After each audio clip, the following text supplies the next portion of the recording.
Hello students, welcome to our current affair session. Current affairs के session में आपका स्वागत है। आज की क्लास में हम 13 जून 2024 के कुछ इंपॉर्टेंट करंट अफेयर्स डिस्कस करेंगे, जो एग्जाम पॉइंट ऑफ व्यू से काफी इंपॉर्टेंट करंट अफेयर्स हो सकते हैं। तो स्टार्ट करते हैं आज का सेशन।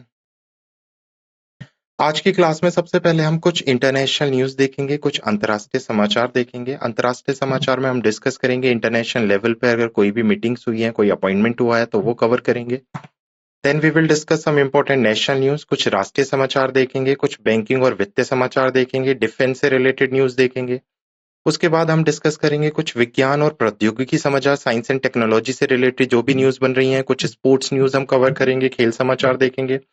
उसके बाद हम देखेंगे कुछ महत्वपूर्ण इंपॉर्टेंट डेज से related news. Then we will discuss some news related to books and authors. तो रिसेंटली अगर कोई बुक रिलीज हुई है या उसके ऑथर से रिलेटेड कोई न्यूज है तो वो हम डिस्कस करेंगे। अपॉइंटमेंट और रेजिग्नेशन, नियुक्तियां और इस्तीफे से रिलेटेड समाचार, कुछ औपचारिक न्यूज हम डिस्कस करेंगे और लास्ट में हम डिस्कस करेंगे सारांश और summary of the lecture. Clear? तो ये आज के हमारे टॉपिक्स होने वाले हैं जो हम आज की क्लास में डिस्कस करेंगे। The image used in our slide deck are for educational purpose only. We respect the intellectual property right of the original creator and owner of these images. If you are the owner of any of the image used in this deck and have any concern or issue, please contact us at sathi@iit.ac.in and we shall remove the images. तो हमारे slide deck में उपयोग की गई छवियां केवल शैक्षणिक उद्देश्य के लिए हैं। हम इन छवियों के मूल रचनाकारों और मालिकों के बौद्धिक संपदा अधिकारों का सम्मान करते हैं। यदि आप इस डेक में उपयोग की गई किसी भी छवि के मालिक हैं और आपको कोई चिंता या समस्या है तो कृपया sathi@iitk.ac.in पर हमसे संपर्क करें, हम छवियों को हटा देंगे। तो स्टार्ट करते हैं अपनी पहली इंटरनेशनल न्यूज के साथ, अंतर्राष्ट्रीय समाचार के साथ। तो Indian institute of technology Hyderabad और जापान स्थित रेनसॉन्स ने भारत में सेमीकंडक्टर नवाचार को बढ़ावा देने के लिए एक 3 साल का एग्रीमेंट साइन किया है। तो दो ऑर्गेनाइजेशन की बात हो रही है यहाँ पर, एक IITH विच इज भारतीय प्रौद्योगिकी संस्थान हैदराबाद, और एक जापान की ऑर्गेनाइजेशन है विच इज रेनसेंस इलेक्ट्रॉनिक्स कॉर्पोरेशन। तो इन दोनों ऑर्गेनाइजेशंस ने 3 साल के लिए एक MOU साइन हुआ है ताकि सेमीकंडक्टर सिस्टम में अनुसंधान और इसको और ज्यादा आगे बढ़ाया जा सके। इस सेमीकंडक्टर प्रोजेक्ट का जो पर्पस है वो यही पर्पस है कि भारत में ज्यादा से ज्यादा सेमीकंडक्टर पारिस्थितिकी तंत्र को मजबूत किया जा सके, और इस प्रोजेक्ट को मेक इन इंडिया इनिशिएटिव के तहत बेसिकली तैयार किया गया है। तो रेनेसांस विश्वविद्यालय पाठ्यक्रम विकास और व्यवहारिक शिक्षा का समर्थन करेगा और IITH के छात्र रेनेसांस में इंटर्नशिप और पूर्वकालीन रोजगार के लिए आवेदन कर सकते हैं। रेनेसांस की भारत प्रमुख मालिनी नारायण मूर्ति और IITH के निर्देशक प्रोफेसर BS मूर्ति द्वारा समझौते ज्ञापन पर हस्ताक्षर किए गए। तो दो ऑर्गेनाइजेशंस के बीच में MOU साइन हुआ है, IITH एंड जापान बेस्ड रेनेसिस। और कितने साल के लिए MOU है ये? 3 साल के लिए। नेक्स्ट है हमारी, नेक्स्ट भी इंटरनेशनल न्यूज है जिसमें रशिया और बेलारूस ने tactical nuclear weapons dream basically तैयार की है। तो रूस और बेलारूस ने पश्चिम के तनाव के बीच सामरिक परमाणु हथियार अभ्यास शुरू किया है। तो उपायों का उद्देश्य तत्परता को बढ़ाना और यूक्रेन के लिए पश्चिमी समर्थन को रोकना है। यह अभ्यास मॉस्को द्वारा पश्चिमी अधिकारियों से मिली कथित उकसावों के जवाब में शुरू किए गए थे। उपरोक्त गतिविधियां बढ़ते तनाव के बीच क्रेमलिन की राजनीतिक और रणनीतिक स्थिति को रेखांकित भी करता है। नेक्स्ट है G7 समिट। तो प्राइम मिनिस्टर नरेंद्र मोदी ने 13 जून को इटली के लिए बेसिकली G7 समिट में भाग लेने के लिए वो रवाना हुए हैं, और इस कार्यकाल की उनकी ये पहली विदेशी यात्रा होगी। तो यह प्रधानमंत्री के रूप में तीसरी बार कार्यभार संभालने के बाद उनकी पहली विदेश यात्रा होगी। मोदी के साथ एक उच्च स्तरीय प्रतिमंडल भी होगा। वह 14 जून को कृत्रिम बुद्धिमत्ता मींस आर्टिफिशियल इंटेलिजेंसी, ऊर्जा, अफ्रीका और भूमध्य सागर से संबंधित मुद्दों पर केंद्र एक आउटरीच सत्र में भी भाग लेंगे। तो G7 समिट कहां पर हो रही है? इटली में हो रही है, और प्राइम मिनिस्टर नरेंद्र मोदी इसमें पार्टिसिपेट करेंगे। Next is also a international news. So अभी वर्ल्ड इकोनॉमिकल फोरम ने ग्लोबल जेंडर गैप इंडेक्स जारी किया है, जिसमें भारत की जो रैंक आई है वो 129 आई है। तो ये याद रखना है आपको, ग्लोबल जेंडर गैप इंडेक्स में भारत की रैंक कितनी है? 129 रैंक आई है, जो भारत इस सूचकांक में 2 स्थान फिसल गया है। आइसलैंड ने 12 जून को प्रकाशित रैंकिंग में अपने शीर्ष स्थल बरकरार रखा है। तो टॉप पर कौन रहा है इसमें? आइसलैंड रहा है। दक्षिण एशिया में भारत को बांग्लादेश, नेपाल, श्रीलंका और भूटान के बाद 5वें स्थान पर रखा गया है। आइसलैंड के बाद फिनलैंड, नॉर्वे, न्यूजीलैंड और स्वीडन शीर्ष 5 में से, जबकि यूके 14वें स्थान पर था और यूएस 43वें स्थान पर रहा है। क्लियर? तो आपको यहाँ पर मेजरली फर्स्ट और इंडिया की रैंक याद रखनी है। इंडिया की ग्लोबल जेंडर गैप इंडेक्स में 129 है और फर्स्ट पर रहा है Iceland. Next is national news. NCISM Bharat का एक संस्थान है, national commission for Indian system of medicine, जो अभी अपना चौथा फाउंडेशन डे सेलिब्रेट कर रहा है। तो भारतीय चिकित्सा प्रणाली के लिए राष्ट्रीय आयोग ने अपना चौथा संस्थापन दिवस मनाया। सम्मेलन में एएसयूएस बेसिकली भारतीय चिकित्सा प्रणाली आईएसएम पेशेवर के लिए मस्तिष्क से बाजार तक में अधिकारों और नवाचारों की सुरक्षा पर ध्यान केंद्रित किया है। यह अखिल भारतीय तकनीकी शिक्षा परिषद और शिक्षा मंत्रालय के नवाचार प्रकोष्ठ के सहयोग से आयोजित किया गया था। यह कार्यक्रम भारतीय चिकित्सा प्रणाली के राष्ट्रीय आयोग के चौथे स्थापना दिवस को भी चिन्हित करता है। क्लियर? तो national commission for Indian system of medical और मेडिसिन ने अभी कौन सा फाउंडेशन डे सेलिब्रेट किया है? 4th foundation day. नेक्स्ट अगर मैं न्यूज की बात करूं तो नेशनल न्यूज है, विश्वविद्यालयों को वर्ष में 2 बार प्रवेश देने की अनुमति देनी होगी। तो भारतीय विश्वविद्यालय और उच्च शिक्षा संस्थान अब साल में 2 बार प्रवेश देंगे। यह नई प्रणाली विदेशी विश्वविद्यालयों द्वारा अनुसरण किए जाने वाले प्रवेश चक्र के साथ मेल खाती है। 2 प्रवेश चक्र, एक होगा जुलाई अगस्त और दूसरा होगा जनवरी फरवरी। परिवर्तन 2024-25 शैक्षणिक सत्र से लागू किए जाएंगे। क्लियर? नेक्स्ट इज एसबीआई ने माइक्रो, स्मॉल एंड मीडियम क्षेत्र के लिए SME digital business loan launch किया है। तो स्टेट बैंक ऑफ इंडिया का बैंकिंग और फाइनेंस से बेसिकली ये न्यूज है, जिसमें स्टेट बैंक ऑफ इंडिया ने MSME which is micro, small and medium enterprises क्षेत्र को ऋण की आवश्यकताओं को पूरा करने के लिए एसएमई डिजिटल बिजनेस लोन नाम का एक नया उत्पाद जारी किया। अब होगा क्या एसएमई डिजिटल बैंक लोन में? 45 मिनट के अंदर अंदर लोन की अनुमति मिलेगी। तो एसबीआई ने अगले 5 वर्षों में बैंक की वृद्धि के लिए एमएसएमई की लाभप्रदता को एक प्रमुख फोकस के रूप में पहचाना है। एसबीआई ने भारत में उपेक्षित वर्गों तक पहुंचने के लिए 23 गैर बैंकीय वित्तीय कंपनियां और हाउसिंग फाइनेंस कंपनियों के साथ शहर इन साझेदारी में 2030 करोड़ रुपए की भी स्वीकृति दी है। क्लियर? तो एसएमई डिजिटल बिजनेस लोन्स किसने लॉन्च किया है? स्टेट बैंक ऑफ इंडिया ने। और किसको टारगेट करेगा ये? Micro, small and medium enterprises को टारगेट करेगा। Next is banking and financial news. तो अभी आरबीआई ने जो हमारा ओवरसीज इन्वेस्टमेंट है उससे रिलेटेड जितने भी नॉर्म्स हैं या रूल्स हैं उनमें थोड़ी सी ढील दी है, या उन्हें बेसिकली और थोड़ा इजी किया है। तो भारतीय रिजर्व बैंक ने नई विनिमयों की घोषणा की है, जो सूचीबद्ध भारतीय कंपनियों और निवासी व्यक्तियों को उनके फंड प्रबंधकों द्वारा प्रबंधित अपतटीय फंडों में निवेश करने की अनुमति देते हैं। यह निर्देश विदेशी मुद्रा प्रबंधन अधिनियम 1999 की धारा 10(4) और धारा 11(1) के तहत जारी किए गए थे। नए नियम किसी भी साधन में निवेश की अनुमति देते हैं, केवल इकाइयों में नहीं और सूचीबद्ध नहीं, भारतीय कंपनियों को अंतर्राष्ट्रीय वित्तीय सेवा केंद्र फंडों में निवेश करने की भी अनुमति देते हैं। सामान्य साझेदारी के पास अब उन क्षेत्रों में निधियों की स्थापना करने का बेसिकली की लचीलापन है जहां वित्तीय सेवाओं के नियामक निधि प्रबंधक को नियंत्रण करते हैं, ना कि स्वयं की निधि को प्रबंधन करते हैं। क्लियर? तो बहुत सारे नॉर्म्स हैं जो अलग अलग सेक्शंस के तहत 1999 फीमा एक्ट के तहत धारा 10 और 11 में कुछ रियायतें दी गई हैं निवेशकों को।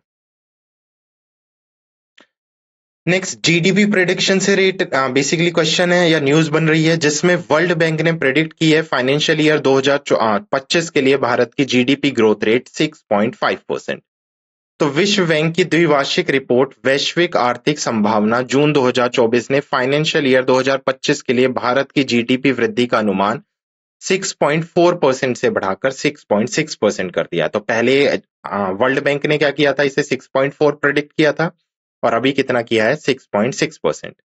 रिपोर्ट ने फाइनेंशियल ईयर 2026 के लिए भारत की जीडीपी वृद्धि को 6.7% और फाइनेंशियल ईयर 2027 के लिए 6.8% पर पुनरीक्षित किया है। भारत की दुनिया की सबसे तेजी से बढ़ती अर्थव्यवस्था बने रहने की उम्मीद है। अगले 3 वित्तीय वर्षों के लिए औसतन 6.7% प्रति वर्ष की स्थिर वृद्धि का अनुमान है। वैश्विक वृद्धि फाइनेंशियल ईयर 2025 में 2.6% पर स्थिर रहने का अनुमान है। वहीं अगर फाइनेंशियल ईयर 2026 में बात करें तो ये थोड़ी बढ़कर 2.7% होने का अनुमान है या होने की संभावना है। क्लियर? तो विश्व बैंक ने कितनी प्रेडिक्ट की है भारत की GDP growth rate for financial year 2025? 6.6%। Next is banking and finance news. तो अडानी डिफेंस और एयरोस्पेस ने एज ग्रुप के साथ समझौते पर हस्ताक्षर किए हैं। तो दो ऑर्गेनाइजेशन की बात हो रही है, एक अडानी और एरोस्पेस, दोनों ने एज ग्रुप के साथ एडवांस टेक्नोलॉजी और डिफेंस में बढ़ने के लिए, डिफेंस को और ग्रो करने के लिए एक एग्रीमेंट साइन किया है। यह समझौता दोनों कंपनियों की रक्षा और एरोस्पेस क्षमताओं का लाभ उठाते हुए एक अंतर्राष्ट्रीय मंच स्थापित करने का भी लक्ष्य रखता है। दोनों कंपनियां मिसाइल, हथियार, मानव रहित प्लेटफॉर्म और साइबर प्रौद्योगिकी जैसे मुख्य उत्पाद क्षेत्रों का मूल्यांकन करेंगी। समझौते में भारत और यूएई में अनुसंधान एवं विकास सुविधाएं स्थापित करने की संभावनाएं शामिल हैं, जो दक्षिण पूर्व एशिया और वैश्विक बाजारों को कवर करती। क्लियर? तो अडानी डिफेंस एंड एरोस्पेस ने एज ग्रुप के साथ समझौते पर हस्ताक्षर किए। Next is banking and financial news. So दो कंट्रीज की बात हो रही है, भारत और यूएई, इंडिया एंड यूएई। तो भारत और यूएई ने स्थानीय मुद्रा निपटान प्रणाली के साथ नया मार्ग प्रशस्त किया है। तो भारत और यूएई ने स्थानीय मुद्रा निपटान प्रणाली शुरू की है। यह प्रणाली दोनों देशों के बीच उनके घरेलू मुद्राओं भारतीय रुपए और यूएई दिरहम में लेन देन की अनुमति देती है। LCSS का उद्देश्य, which is local currency settlement system, इसका मुख्य उद्देश्य अमेरिकी डॉलर जैसी मध्यवर्ती मुद्राओं पर निर्भरता को कम करना है। यह लेन देन की लागत और निपटान समय को कम करने का वादा करता है, जिससे एक अधिक कुशल व्यापार वातावरण को बढ़ावा भी मिलता है। Clear? Next is banking and financial news. तो प्रेम प्रभाकर को MD CEO अपॉइंट किया गया है SBI कैप वेंचर लिमिटेड का। तो बैंकिंग और फाइनेंस से अपॉइंटमेंट की न्यूज है। SBI कैप वेंचर लिमिटेड के अभी MD CEO किसको अपॉइंट किया गया है? प्रेम प्रभाकर को अपॉइंट किया गया है। उनकी नियुक्ति 4 जून 2024 से प्रभावी है। प्रभाकर के पास 24 वर्षों से अधिक का व्यापक बैंकिंग अनुभव है। उन्होंने भारतीय स्टेट बैंक से SVL में शामिल हुए हैं।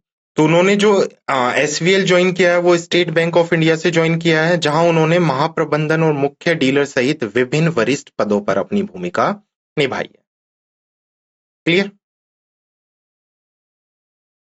Next is also banking and financial news. Bank और वित्त से समाचार हैं। भारत का औद्योगिक उत्पाद मार्च 2024 में घटकर 4.9% हुआ, जिससे खनन क्षेत्र में काफी गिरावट देखी गई है।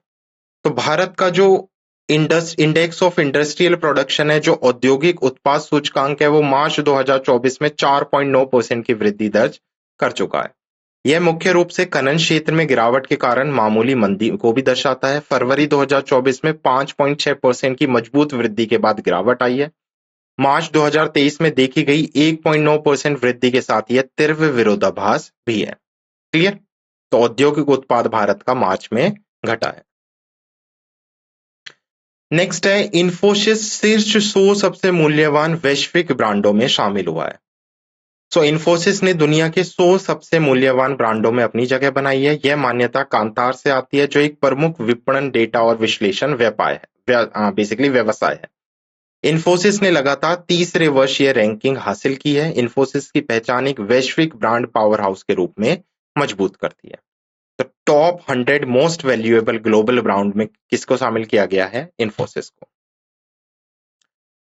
नेक्स्ट है, विशाखापट्टनम पोर्ट अथॉरिटी या विशाखापट्टनम पोर्ट विश्व बैंक के CPPI में शीर्ष 20 रैंकिंग हासिल करने वाला पोर्ट बन गया है। तो CPPI की अगर मैं बात करूं तो कंटेनर पोर्ट परफॉर्मेंस इंडेक्स, तो अभी वर्ल्ड बैंक ने कंटेनर पोर्ट परफॉर्मेंस इंडेक्स जारी किया है, और इसी में अगर मैं बात करूं तो विशाखापट्टनम पोर्ट अथॉरिटी ने अपनी 18th पोजीशन हासिल की है। अब हम कह सकते हैं कि टॉप 20 में अपनी जगह हासिल की है। यह भारत के समुद्री उद्योग के लिए एक महत्वपूर्ण मील का पत्थर है। यह उपलब्धि terminal operator Shri Vishakha container terminal property limited के उत्कृष्ट प्रयासों को रेखांकित करती है। बंदरगाह ने संचालन दक्षता और सेवा वितरण को भी बढ़ाया है। Clear. Next is Adani defence और EDG group forge global defence partnership. तो अभी हमने देखा है अडानी डिफेंस एंड एरोस्पेस ने यूएई स्थित एज ग्रुप के साथ एक रणनीतिक सहयोग समझौते की घोषणा की है। अभी रिसेंटली हमने ये न्यूज पढ़ी है जिसमें ये डिफेंस को लेके और एरोस्पेस कैपेबिलिटीज को लेके एक दूसरे का सहयोग करेंगे। नेक्स्ट है भारत की खुदरा मुद्रास्फीति मई में 12 महीने के निचले स्तर 4.7% पर आ गई है। तो भारत का जो रिटेल इन्फ्लेशन ईज है वो लास्ट 12 महीने में सबसे लो रहा। मई में कितना 4.75%। तो ये अप्रैल में 4.83% से कम है, जो सितंबर 2023 से भारतीय रिजर्व बैंक के 2 से 6% के लक्ष्य सीमा के भीतर एक निरंतर प्रवृत्ति को दर्शाता है। ग्रामीण और शहरी क्षेत्रों के लिए मुद्रास्फीति दर क्रमशः 5.28% और 4.15% रही है। मई में खाद्य टोकरी में मुद्रास्फीति 8.69% पर बनी रही, जो अप्रैल में 8.70 से थोड़ी कम है। क्लियर। नेक्स्ट है डिफेंस न्यूज। तो अभी हमने बैंक एंड फाइनेंस से रिलेटेड कुछ इंपॉर्टेंट न्यूज देखी है। नेक्स्ट हमारी है डिफेंस न्यूज। तो भारत को स्वदेशी man portable counter drone system प्राप्त हुआ है। तो 10 जून 2024 को भारतीय सेना को एक्सिस कैट्स टेक्नोलॉजी लिमिटेड द्वारा विकसित पहला man portable counter drone system प्राप्त हुआ है। तो ये पहला भारत का man portable counter drone system है जो इंडियन आर्मी को मिला है। यह प्रणाली अपनी पोर्टेबिलिटी और बैटरी तथा मुख्य बिजली दरों पर संचालित होने की क्षमता के लिए अद्वितीय है। यह 5 किलोमीटर तक की सीमा में विभिन्न प्रकार के ड्रोन का पता लगा सकता है और उन्हें जाम भी कर सकता है। रक्षा मंत्रालय अगले 5 वर्षों में भारत में लगभग 3,000 करोड़ रुपए के निवेश के साथ काउंटर अनमैन्ड एरियल व्हीकल क्षमताओं में सुधार करने का लक्ष्य भी रखती है। तो कितना रखा है डिफेंस मिनिस्ट्री ने इसके लिए बजट? 3,000 करोड़।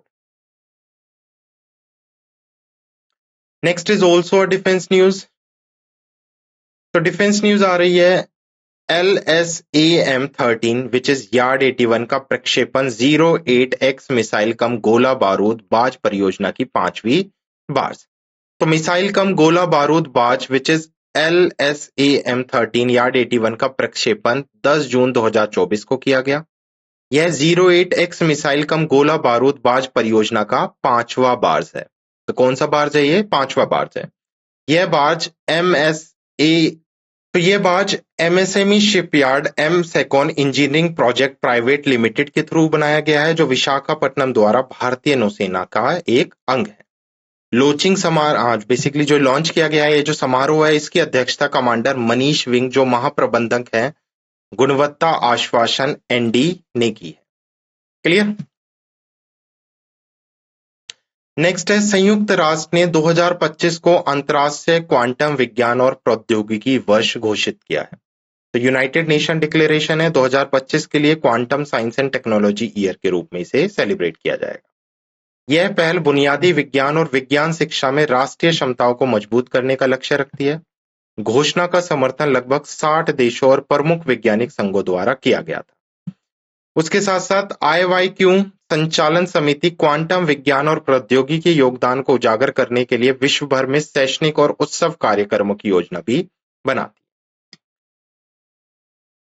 है। नेक्स्ट, वैज्ञानिकों ने सबसे छोटे महान वानर की खोज की जो केवल बच्चे के आकार तक बढ़ सकता है। तो वैज्ञानिकों ने 1.1 करोड़ साल पहले जीवित एक नई प्रजाति के महान वानर की खोज की है। वह वानर केवल एक मानव शिशु के आकार तक ही बढ़ा, जिससे विज्ञान में ज्ञात सबसे छोटा वानर बन गया है।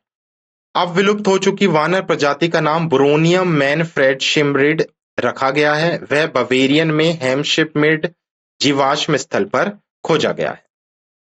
Clear. Next is same news है जो भी हमने पढ़ी है। संयुक्त राष्ट्र ने 2025 को क्वांटम प्रगति पर ध्यान केंद्रित करने का बेसिकली वर्ष घोषित किया है। Next is sports news. Dilip Bose life time achievement award से न्यूज है। तो अभी AITA which is all Indian tennis association, तो ऑल इंडियन टेनिस एसोसिएशन ने नरसिंह और रोहिणी लोखंडे को Dilip Bose life time achievement award से सम्मानित किया है। तो अखिल भारतीय टेनिस संघ ने महिला कोचों के लिए एक नया लाइफ टाइम अचीवमेंट अवार्ड पेश किया, जो पुणे की रोहिणी लोखंडे को प्रदान किया गया। पुरस्कार पुणे में पूना यंग क्रिकेट हिंदू जिमखाना में आयोजित 11वें राष्ट्रीय कोचों की कार्यशाला के दौरान प्रदान किए गए।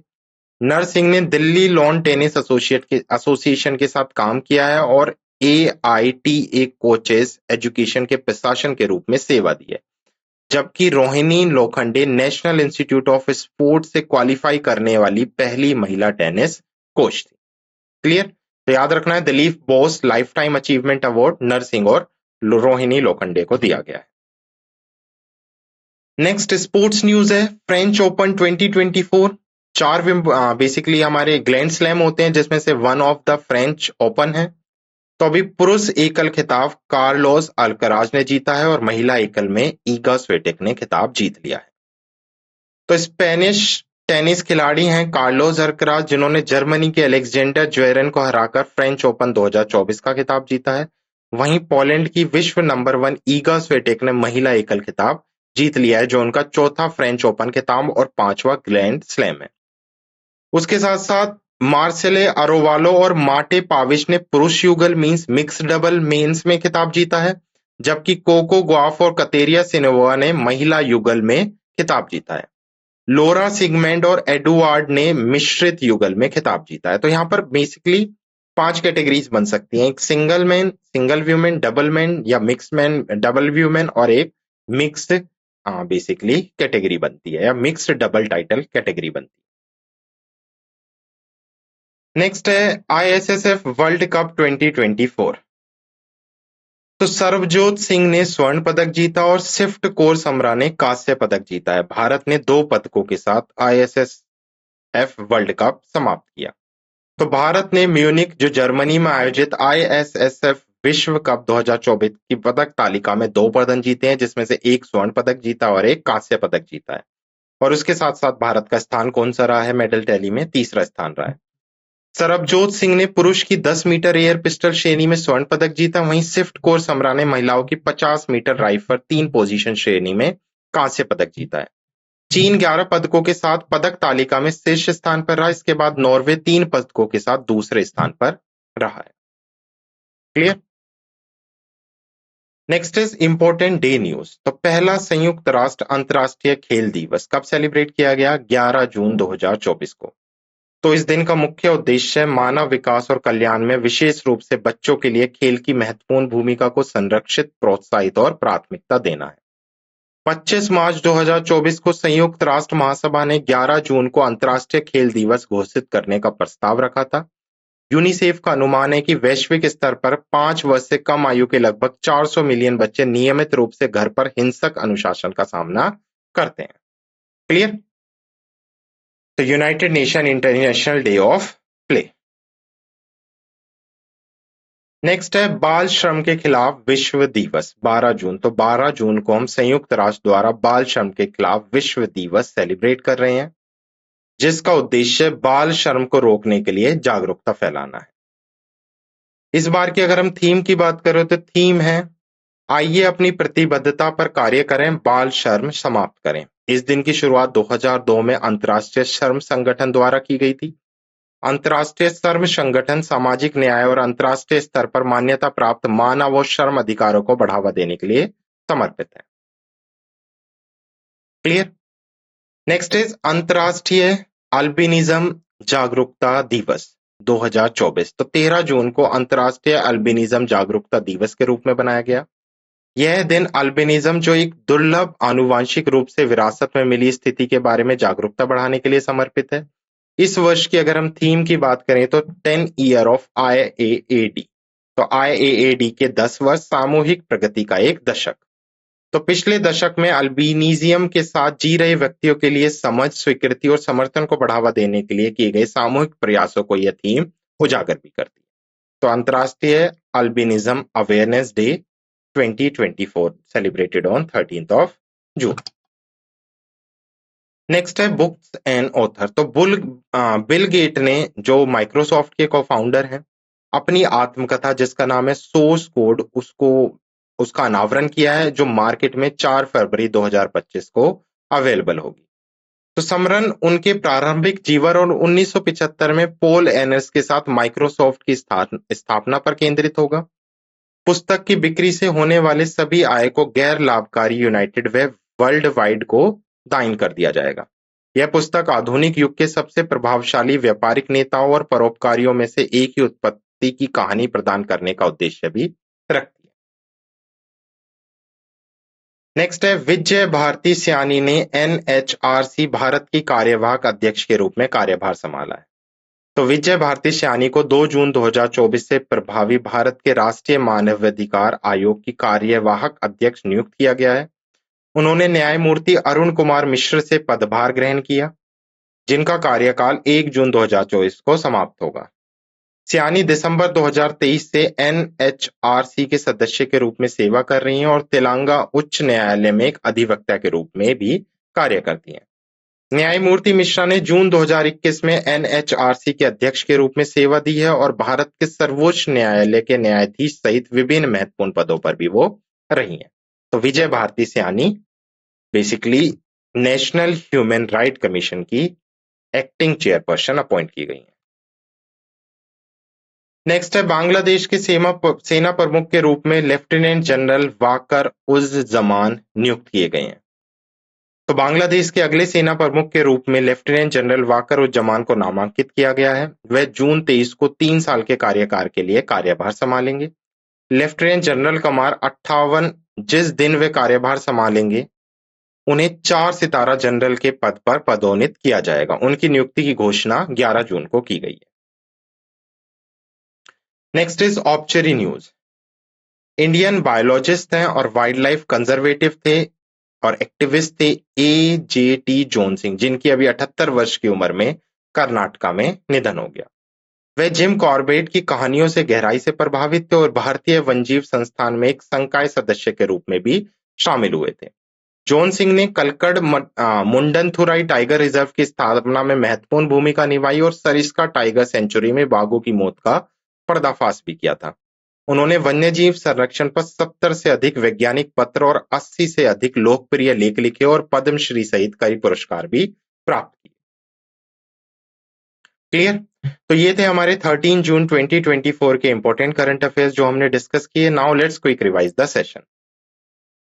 तो सबसे पहले हमने कुछ अंतरराष्ट्रीय समाचार देखा, जिसमें हमने देखा IITH और जापान का 3 साल के लिए MOU साइन हुआ है ताकि भारत में सेमीकंडक्टर इनोवेशन को और ज्यादा बढ़ाया जा सके। उसके साथ साथ हमने रशिया और बेलारूस से देखा, जो कंडक्ट कर रही है tactic nuclear weapon drill amid tension with west. G7 summit देखी, जो इटली में कंडक्ट हो रही है, जहां पर प्रधानमंत्री नरेंद्र मोदी पार्टिसिपेट करेंगे। और उसके साथ साथ ग्लोबल जेंडर गैप इंडेक्स देखा, जिसमें भारत की रैंक कितनी आई है, 129। नेशनल न्यूज से हमने देखा सबसे पहले भारतीय चिकित्सा प्रणाली के लिए राष्ट्रीय आयोग ने अपनी 4थी स्थापना दिवस मनाया है और विश्वविद्यालय कम से कम साल में 2 बार प्रवेश अनुमत करेंगे या प्रवेश देंगे छात्रों को। बैंकिंग और फाइनेंस में हमने देखा SBI ने SME digital business loan launch किया है फॉर SME सेक्टर। उसके साथ साथ RBI relax norm for overseas investment type for offshore fund. World bank की GDP ग्रोथ देखिए, जिसमें वर्ल्ड बैंक 6.6% वर्ल्ड बैंक ने भारत की GDP ग्रोथ रेट प्रेडिक्ट किया। और अडानी और एज ग्रुप का हमने एग्रीमेंट देखा। नेक्स्ट बैंकिंग और फाइनेंस में हमने इंडिया और UAE का बेसिकली एक करेंसी सेटलमेंट सिस्टम देखा। उसके साथ साथ हमने देखा SBI कैप वेंचर लिमिटेड के MD CEO प्रेम प्रभाकर को अपॉइंट किया गया है। उसके साथ साथ हमने देखा इंडियन इंडस्ट्रियल आउटपुट साल में सबसे कम रहा 4.9% और इन्फोसिस को वर्ल्ड की 100 मोस्ट वैल्यूएबल ग्लोबल ब्रांड में जगह मिली है। उसके साथ साथ हमने देखा कि विशाखापट्टनम पोर्ट ने टॉप 20 रैंकिंग में अपनी जगह बनाई है। और अडानी पोर्ट और अडानी डिफेंस और EDG का हमने क्या देखा, डिफेंस पार्टनरशिप देखी। उसके पास अगर बात करूं मैं रक्षा समाचार, तो भारत को स्वदेशी man portable counter drone system प्राप्त हुए हैं। और उसके साथ साथ हमने देखा LSAM 13 यार्ड 18 को अभी लॉन्च किया गया है बाज प्रोजेक्ट के तहत। साइंस एंड टेक्नोलॉजी में हमने देखा है संयुक्त राष्ट्र ने 2025 को quantum science and technology year के रूप में घोषित किया है। विज्ञान और प्रौद्योगिकी में हमने और देखा साइंटिस्ट ने डिस्कवर किया है smallest grade ape that only grow to size of toddler. और उसके साथ साथ हमने खेल समाचार में देखा कि AITA ने ऑनर किया है नर सिंह और रोहिणी लोखंडे को Dilip Bose life time achievement award से। टेनिस में हमने फ्रेंच ओपन से रिलेटेड जो पर्सनैलिटीज हैं, चाहे वो मेन सिंगल हो व्यूमेन सिंगल हो, उसमें विनर्स देखे। और उसके साथ साथ हमने देखा ISF वर्ल्ड कप 2024 जिसमें भारत ने तीसरा स्थान हासिल किया है और 2 पदक जीते हैं, जिसमें एक स्वर्ण और एक कांस्य पदक है। इंपॉर्टेंट डेज में पहला UN अंतर्राष्ट्रीय खेल दिवस जो 11 जून को सेलिब्रेट किया गया, बाल श्रम के खिलाफ विश्व दिवस जो 12 जून को बनाया गया, और अंतर्राष्ट्रीय अल्बिनिज्म जागरूकता दिवस जिसकी थीम और इतिहास हमने देखा। बुक्स में हमने बिल गेट्स की आत्मकथा देखी है जिसका नाम है सोर्स कोड, जो फरवरी 2025 से अवेलेबल होगी। नियुक्ति और इस्तीफे में हमने देखा NHRC की एक्टिंग चेयरपर्सन अपॉइंट किया गया विजय भारती सयानी को, और उसके साथ साथ लेफ्टिनेंट जनरल वकार उज जमान को अपॉइंट किया गया आर्मी चीफ ऑफ बांग्लादेश। ऑब्चेरी में हमने देखा है अभी AJT John Singh passed away who is a biologist and wild life conservation activist. Clear? तो ये थी कुछ इंपॉर्टेंट 13 जून 2024 की करंट अफेयर्स न्यूज जो हमने डिस्कस की। I hope you like this session. Thank you.